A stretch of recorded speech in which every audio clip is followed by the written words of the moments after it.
ঘড়িতে এখন বাজে 4:20। গাড়ি আগে থেকে বলা ছিল, চলে এসছে। আমরা এখন যাচ্ছি হাওড়া, আর আমরা আজকে যাচ্ছি বন্দে ভারতে।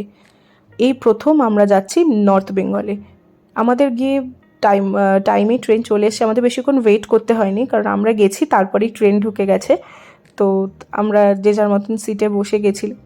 তো কিছুক্ষণ যাওয়ার পর 1 বোতল করে জল আর নিউজ পেপার দিয়ে গেছে, তারপরে দিয়ে দিয়েছে ব্রেকফাস্ট, আর তার আগে দিয়েছিল একটা চায়ের কিট আর গরম জল, চা বিস্কিট।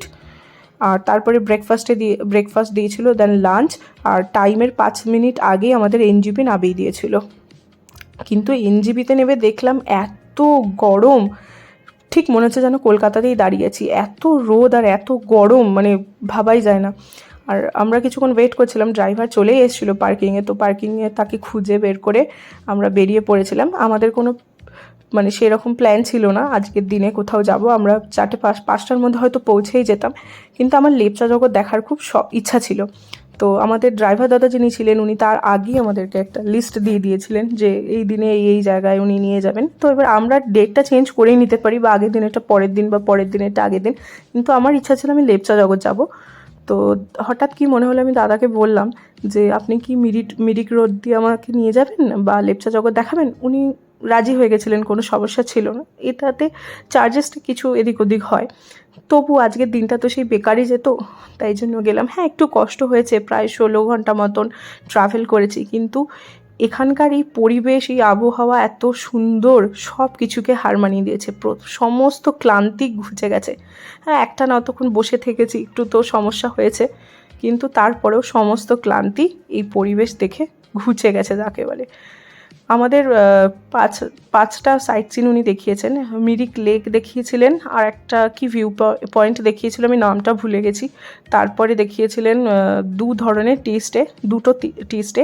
এই টি স্টেটাতেও এমন কিছু ছিল না, এখানে অনেকে চায়ের স্টল করেছিলেন, আমরা চাও খেয়েছি, আর ওখান থেকে অল্প একটু চা কিনেছি। বেশ ভালো ছিল, চাটা বেশ ভালো ছিল। ওখানে তো সবই ভালো, চা ভালো, সবই ভালো। তো চাটা খেয়ে আমরা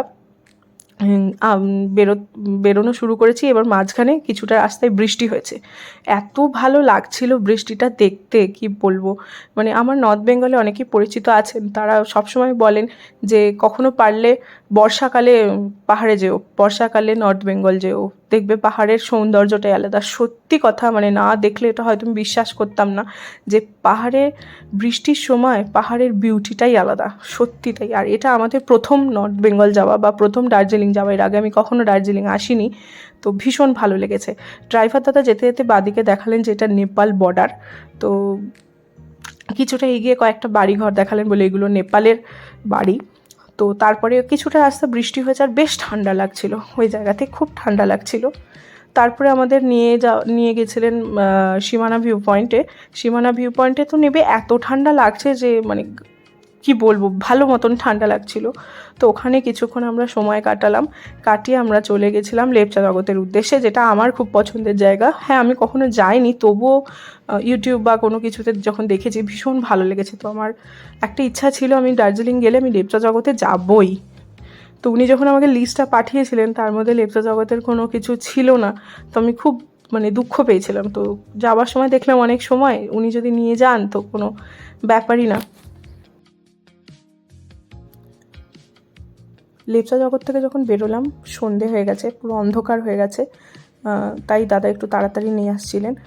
ঘুম স্টেশন পেরিয়ে আমরা দার্জিলিংয়ে এগোলাম, কিন্তু এত জ্যাম, এখানে যে এরকম জ্যাম হয় আমার কোনো আইডিয়াই ছিল না। আমি ব্লগ অনেক দেখেছি, কিন্তু আমি হয়তো খেয়াল করিনি বা কিছু। এখানে যে এই পরিমাণ জ্যাম হতে পারে আমি ভাবতেই পারিনি। কিন্তু হ্যাঁ, এখানে একটা জিনিস ভালো, যে যারা রাস্তায় যায়, কেউ কারোর রাস্তায় জ্যাম আছে বলে ক্রস করে আগে চলে যাব, যেটা আমাদের কলকাতাতে হয়, সেটা কিন্তু একদমই না। আর অনেকের কাছে শুনেছি যে বড় গাড়ি হলে ছোট রাস্তায় ঢুকতে চায় না বা কিছু, আমাদের ক্ষেত্রে কিন্তু সেটা হয়নি। তার কারণ আমাদের ড্রাইভার দাদা ভীষণ ভালো ছিলেন। আমি হোটেলের ওনারকে ফোন করলাম, উনি লোকেশনটা প্রপার ওনাকে বুঝিয়ে দিলেন। উনি একদম হোটেলের সামনে নামিয়ে স্টাফদের কাছে আমাদের লাগেজ দিয়ে তারপর উনি গেছিলেন।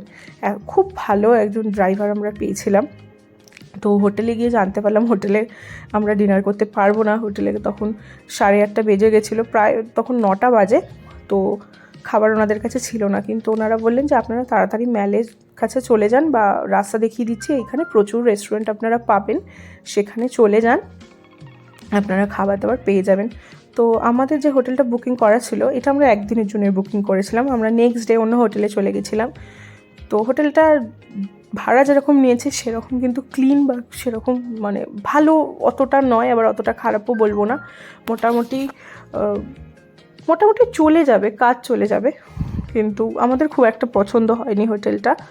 তো আমরা তাই জন্য আগে থেকেই বুকিং করে রেখেছিলাম অন্য একটা হোটেলে। তো এই হোটেলটা থেকে 5 থেকে 7 মিনিট ছিল ম্যাল রোড। তো আমরা ম্যাল রোডের দিকে যেতে থাকলাম।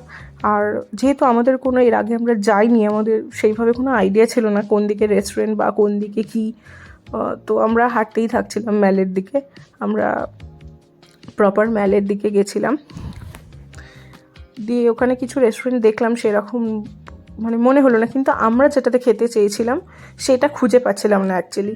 তো অনেকক্ষণ ধরে লোকেশান দেখে দেখে, আর প্রচণ্ড ভিড় ছিল, মানে রীতিমতো ধাক্কাধাক্কি হচ্ছিলো, এতটাই ভিড় ছিল।